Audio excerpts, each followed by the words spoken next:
تعرف إن 45% من قرار الشراء بيجي من اللون بس؟ الألوان بتدخل على مخك مباشرة على المنطقة اللي اسمها ليمبيك سيستم، ودي بقى اللي بتتحكم في راحتك وقلقك وشهيتك للشراء.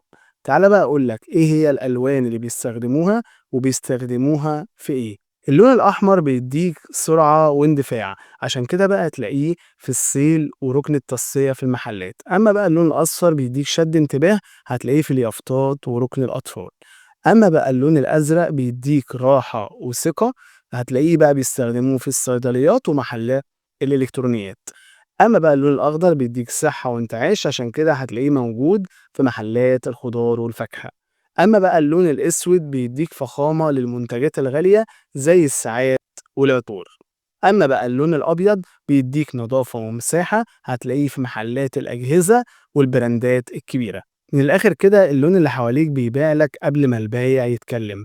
ولو عايز بقى تعرف تستخدم الألوان صح في محلك، شوف الحلقة الكاملة على قناتي على اليوتيوب، هتغير لك تفكيرك 180 درجة. وما تنساش بقى تعمل لايك وتشترك بقى في القناة، وهتلاقيني سايب لك رابط الحلقة كاملة في أول تعليق. مستنيكم بقى في قناتنا على اليوتيوب.